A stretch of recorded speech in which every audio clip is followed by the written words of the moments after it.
There we go. So we are talking about parent functions. And what we're really talking about is the graphs of parent functions, right? We're talking about the most basest of the functions. And a lot of this you guys have seen before. The first thing I'm going to talk to you about, though, is writing a linear equation when it's in function form. So writing a linear equation, not a lunar equation. And I'm going to go pretty quick with this because it's all, you guys saw it in algebra, you saw it in algebra 2. Ultimately, what we're using is that point slope formula, if you guys remember it, the point slope formula. Here's the cool thing about math. We are not creative in math. A point slope formula is a formula that has a point and a slope, right? And if you remember, it's the one where we go y minus y1 equals m, which is our slope, times x minus x1. It is a very useful formula for writing equations because from any 2 points or anywhere within that area, you can come up with the equation of a line, which allows you to make a graph. So when you are asked to say write, and you will be, this is the exact wording that'll be in your homework, write a linear function junction for which let's see, f of 1 equals 3 and f of 4 equals 0. And you're like, I have no idea how to do that. How do I take this weird function notation and come up with the equation of a line for it? But if you think about it, what we have inside here is what our x value is, right? What it equals is what our y value is. So ultimately, what we're being given here is 2 points, right? This is our x, this is what we put input for x, and this is our outcome, so that would be our y, right? So ultimately, what I have here is 2 points. I have a point 1, 3, and I have a point that is 4, 0. And given 2 points, I should be able to write the equation of any line, right? Now, I have an x1, y1 because I could call this x1, y1, or I could call this x1, y1. Doesn't make any difference. It's a point. I can use either of the points. What I don't have is, I couldn't find my cursor. I don't have the m, right, which is the slope. I'm not going crazy. There's like a fly in my face. But we can find the slope because we have 2 points, right? If you guys remember, we have m equals y2 minus y1 over x2 minus x1. And I could just look at these and make whatever point I want, x1, y1, and x2, y2, right? So let's do it. Let's go. Let's call this one x1, y1. We'll call this one x2, y2, and we'll just find the slope, right? So I've got 0 minus 3 over 4 minus 1, which gives me negative 3 over 3, which is just negative 1. So we know what our m is, and we have point, right? So now all we have to do is plug that point into our point slope formula. Our y minus y1 equals m times x minus x1. And when we solve for y, we will have the equation of the line, right? That linear function. Which point do I use? Doesn't matter. Doesn't matter. I tend to use points with 0 in them because the math is easier. But in this case, I'm just going to use this one because, well, it says x1, y1 already. I might as well just fill in the blanks, right? So I have y minus y1. Well, y1 is just 3 equals m. Well, we already discovered that our m equals -1 times x minus x1. Well, that's x minus 1. So here I'm going to be left with y minus 3. If I multiply this through, when I distribute, I get -x plus 1, right? And the only thing I have left to do to solve this whole thing is add 3 to both sides, where I get y equals -x plus 4. What is the purpose of this? Well, makes it really easy to graph, right? I can make a graph. Ooh, I have a graph. I don't have to make one, right? I have that one that I've been keeping here just for this occasion, which I'll probably be using a ton today. Right? I've got this graph. And with this graph, what do I know? I know that I have a point at 4, right? On the y-axis, because this is my y-intercept. And I know I have a negative slope. I have a slope of -1, which means I can go down 1 and +1, or I could go up 1 and -1. It doesn't matter. They're all going to land on the same line. And then I just connect the dots. Technically, I should actually draw the line through the dot, but, live free. Does this make some sense? I know I went a little fast with this one, but we've kind of worked on this stuff, so it's not new information. This is one you've seen a lot, right?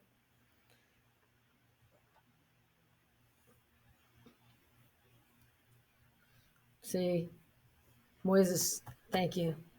I appreciate that. Desiree, thanks. I love that verification. So that's one of the types of functions that we're going to have to graph. But today, what we're really talking about is the parent functions. There are base functions. The two most basic functions are our constant function and our identity function. And I'm just going to show you what they look like, right? Here, how am I going to do it? I'm going to bring up that picture 2 more times, right? I'm going to put 1 right there. Bam. I'm going to do it again. I'm going to bring this graph up so many times today that it will be worth all of the time I spent saving it, which really isn't that much time. It didn't take me a long time to save a picture of a graph, but boy, has it paid off, right? So a constant function, we'll make this one constant. A constant function is any function where it's like f of x equals a letter or a number, right? So say a was 4, it would be a line right across here at 4 forever and ever. And the reason it's constant is it goes on forever. No matter what value of x I put in, I'm always going to get 4 out as a response if I have something that says f of x equals 4, right? And so that would be our constant function. It is always on the y. It is always on the horizon, right? That constant function. An identity function is what we're going to call this one, identity. And if you look at an identity function, it is where f of x equals x. Well, think about what f of x is. F of x is really just y, right? And it's saying y equals x. So if x is 1, y is 1. If x is 2, y is 2. If x is 3, y is 3. If x is -1, y is -1. And it's this diagonal right here, right, that goes through the origin, which is 0. And there's no way I'm going to draw a straight line because I'm just not that talented. But you get the picture, right? Whatever x is, y also is, which is why it's an identity. When we plug in x, we get x back out, right? So Dude, I am being dive bombed by this fly. And that's all on video. Me just trying to dive bomb, like dodge a fly. So, fairly basic, right? Those two, you've seen it before. There's nothing new there. The next functions we're going to do, let's bring up our little graph two more times. I love this thing. It's such a time saver. I don't get to use this when I have my in-person classes. It's me drawing them on the board. It's a nightmare for my students, but you know what? I make them suffer. I treat you better than I treat the ones in person. What can I tell you? You know, I'm not afraid to play favorites. I'm in a mood, man. All right. So the next function we're going to talk about is the squaring function, right? And when we talk about the squaring function, you guys have seen this one before. You spent a good time in Algebra 2 dealing with f of x equals x squared. Does anybody remember what it looks like? I have dementia. Do you? That's not funny. My mom has dementia. I just have really poor memory. I'm just kidding. My mom doesn't have I was dementia. like, I don't know how to But recover from this one. I was just trying to make you feel bad. I was like, I sense I made a mistake. Does anybody remember what a squaring function looks like? There's a special word to describe it.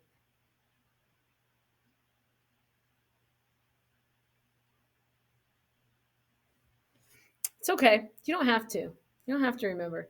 It is what we call a parabola, right? It starts here at 0, 0. And if you think about it, right, if I plugged 1 in for x and I squared it, I would get 1 out. If I plugged in 2 for x, that would be 2 squared and I would get 4 out, right? But the same thing would happen if I plugged in -1, I would get 1. If I plugged in -2, I would get 4. And we wind up with this smooth curve. Don't make it a V when you do it, right? It's supposed to be a curve. I mean, mine looks like a V, but you get the picture, right? And we call this U shape that we get from the square function, we call it a parabola, right? And the parent function is always the f of x equals x squared. The stuff we're going to be looking at later this week is what happens when we like add 2 here, or when we add something in here, when we multiply it, right? And how it changes that parent function. But all we're worried about today is what's the actual parent function look like. The next one that we want to look at is the cubic function. So if we have the square function where it's to x squared, the cubic function would be to x cubed, right? So we would have f of x. Ooh, that's a pretty f of x. Sometimes they come out prettier than others, right? And if you think about it, this one, you wind up with a point here and you wind up with a point here, but it kind of curves up like this, right? And this one kind of curves down like that. Now, I know I'm not landing on the right numbers there because I don't feel like figuring out all the points, but you get the idea. One is going up forever towards infinity on the positive side, right? On the positive side, we've got it going up. On the negative side, we've got it kind of curving down, right? If I did 2, it would be like at 4, right? Oh, I was pretty close because the next one would be there. 3 would be up at 9, right? And then the negatives. So if I just want you to have that general idea, I'm going to post in PowerSchool like a whole little portrait of all of these different functions. The next 2 are also fairly basic. I'm saying a lot. I must be confused about something.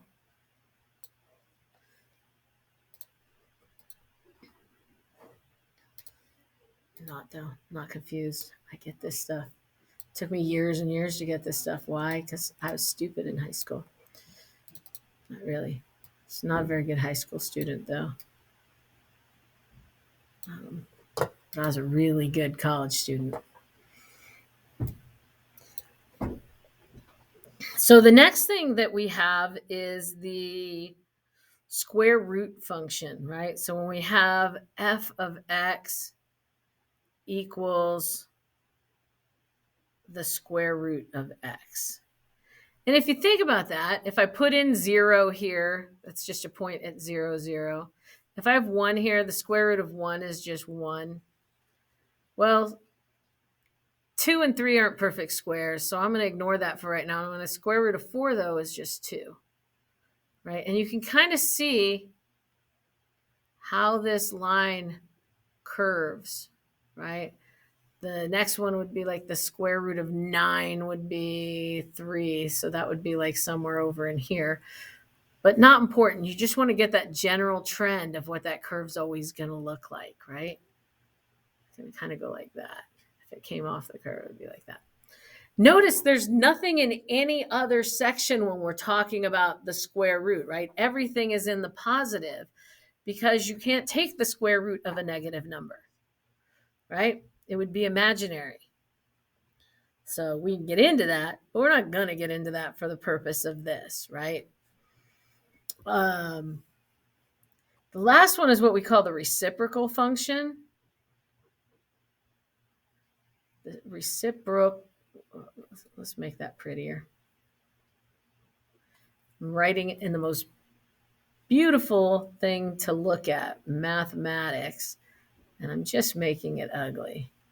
The reciprocal function is f of x equals 1 over x. That is the reciprocal function. I sure didn't make that any better, huh? The reciprocal function graphs in here kind of like this. I'm not going to have perfect lines in there, but one side will look like this, and one side will look like this. Now you could put in numbers, like you could think about this, right? If I had 1 here, 1 over 1 is 1. So actually this would come down here, right? 1 over 2, well, if x is 2, that means this is at 1/2. If x is 3, this is at 1/3, and it's just getting closer and closer, right? But it's never going to reach. Same thing over here, right? It's going to get closer and closer, but it's never going to reach. So I drew that ugly, so I'm going to fix it. Look at that. Look at that mad skills with my erasers right there. And it's going to get infinitely closer to these lines, but it's never actually going to touch them because it's a fraction, right? And a fraction is never going to hit that actual 0. And this is going to be a mirror image of this right here. It's like it's flipping over the origin, right? Like across that x, this is a mirror image of that. And that is our reciprocal function. But the stuff that's going to be new for us today is we're going to be talking about step and piecewise functions. Now, the most common step function, and the only one we'll really be using to this for the purposes of this, is what we call the greatest integer function.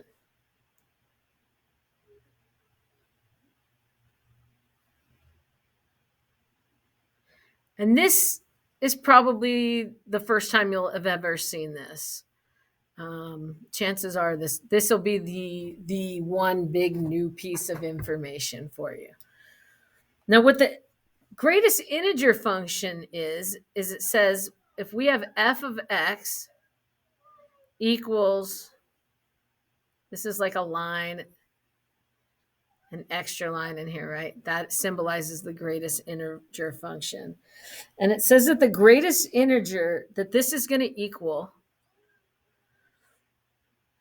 the greatest the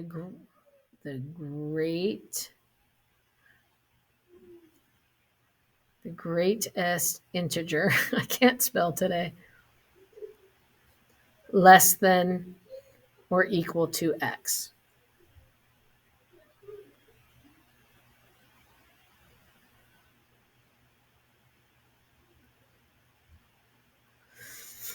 What does that mean? Well, I'll tell you. If I have the greatest integer of negative 1, that's going to equal negative 1, right? Because that's equal to an integer. It's always going to equal that integer. Or it would be the one less than it, right? If it's not an integer itself. So if I have the greatest integer of negative 1/2, that is also going to move to the next integer less than it. So think about a number line, right? If I have a number line, we got 0, 1, 2, 3, 4. We have -1, -2, -3, -4. And I look at -1/2, that falls in between, right? It falls in between 0 and -1. So it is going to become the closest integer less than it, which would be in this case -1, right? That would be the first integer less than -1/2. If I had positive 1/10, right? Well, that's somewhere in here. The greatest integer less than something in here would just be 0.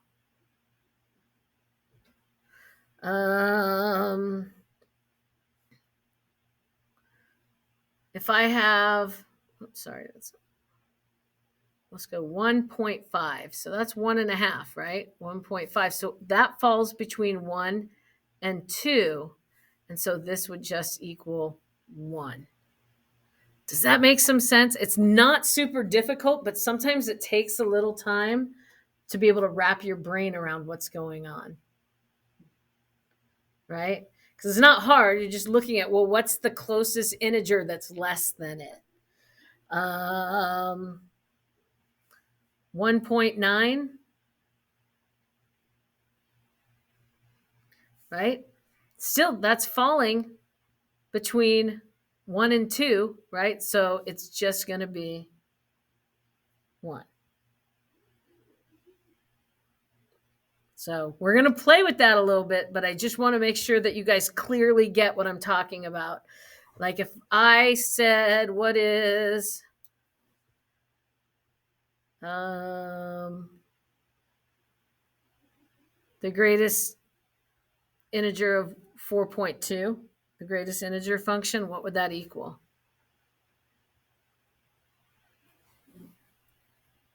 I'm waiting for it. I'm waiting for you guys to blow up my chat box telling me what that equals.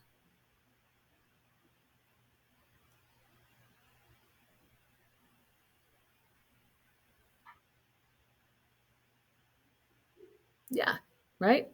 4 is the closest integer that's less than it. So that part's done. We just have a little bit to talk about when we're talking about step functions and what they look like. And well, let's graph one of these too. If I have I don't know why I'm drawing a graph when I have a perfectly good graph that I can bring in.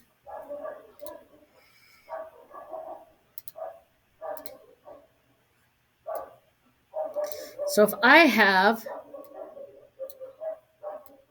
to graph a step function, think about it. At 0, right? Let's do something that's going to show up. Let's do it in orange. At 0, 0, I'm going to have a point, right? Because 0 would be the point. It would go all the way here to 1, and then it'd be an open dot, right? It wouldn't include 1. Pretend that's an open dot. That's supposed to be an open dot.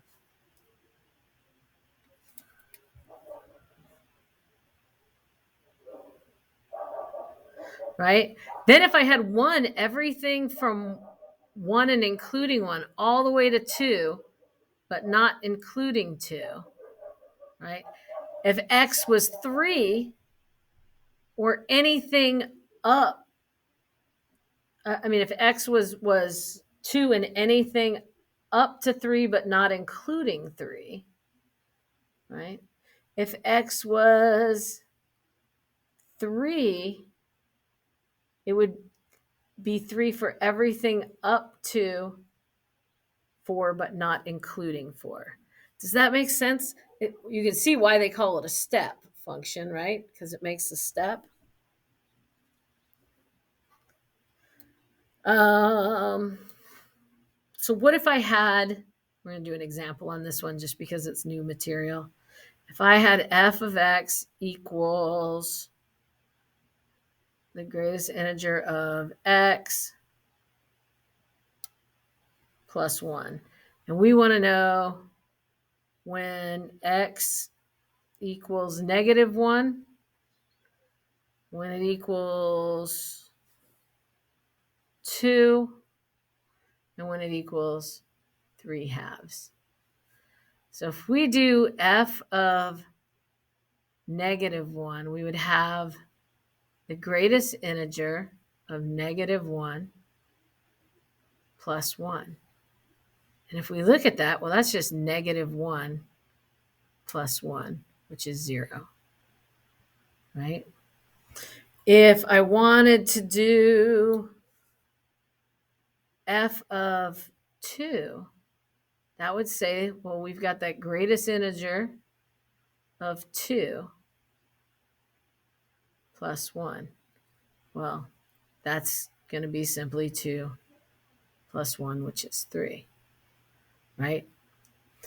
Our last one says 3/2. So if I have f of 3/2, that's going to be the greatest integer of 3/2. It's supposed to be an equal plus 1. Well, 3/2 is 1.5, right? So its greatest integer function would be just 1, right? Because we would go back, right? Because what do we have? We have 0, 1, 2, and we're falling somewhere in here. So we would go back to the lesser function. So we would have 1 plus 1, which equals 2. So if I wanted to graph these points, it'd be pretty easy to do, right? It would be very similar to the first function that we graphed.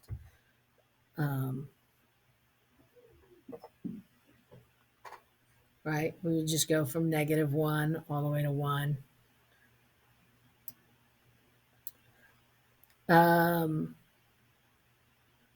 Any questions with dealing with the greatest integer function before I talk about piecewise functions?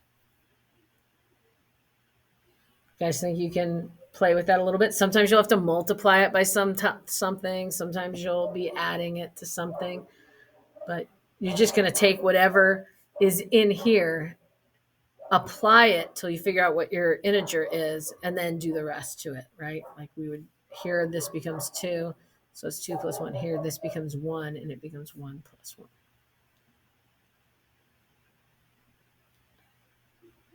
I don't see anybody asking any questions, so I'm going to assume you guys are getting it. I'm going to pray, I'm going to cross my fingers, and I'm going to work on piecewise graphing with you guys. Don't we get out of 108? Yes, you do. I'm almost done though. Okay. So piecewise, see, I was too chatty. Jeez, you gotta rush this one though. That's okay. This one will go quick. I just won't do that example for you that I was going to have you do. So if it says to sketch a piecewise function and you get something like f of x equals, and you get one of these suckers, right? And you're always like, what do I do with that? 2x plus 3 if x is less than or equal to 1, and -x plus 4 if x is greater than 1. This isn't too bad when you think about it. But when you have a problem like this where it's piecewise, you're just paying attention to what it's asking you for, right? What's it saying? It's saying that if x is less than or equal to 1, we're going to graph using this formula, right? If x is greater than 1, we're going to graph using this formula. So let's look if at less than 1, we're going to start at 1 and it's less than or equal to 1. And at less than or equal to 1, what do I know? Well, you can look at it, plug in 1, right? 2 times 1 is 2, plus 3 is 5. So when x is 1, we have a point at 1, 5. All I need to know now, notice this is in that y equals mx plus b formula. I have a slope of 2. That is 2 over 1, right?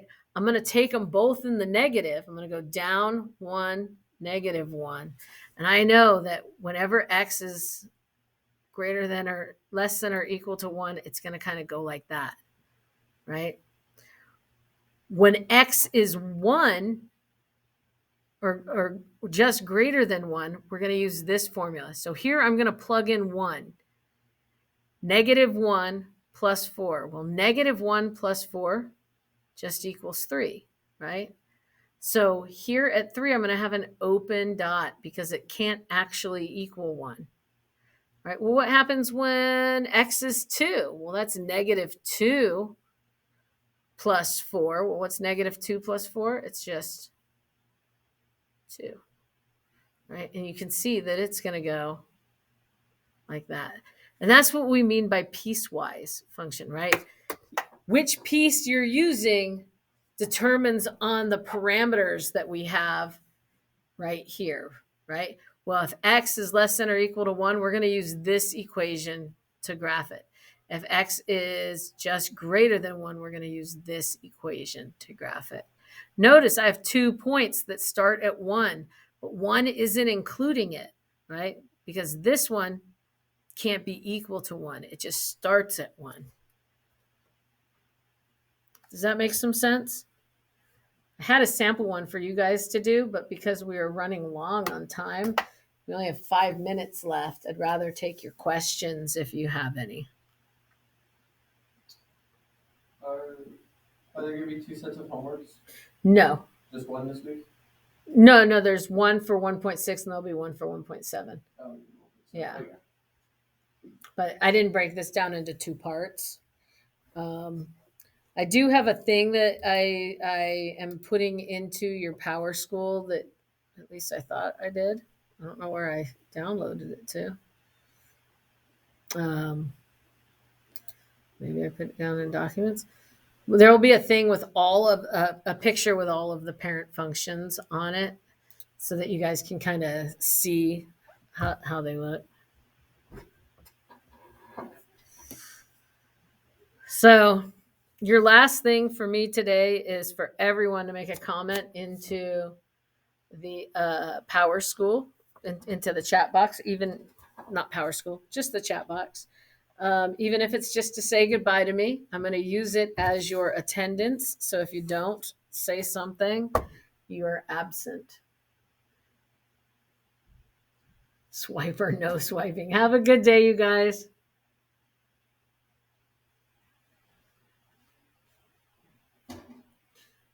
Homework is on 1.6 in WebAssign. Am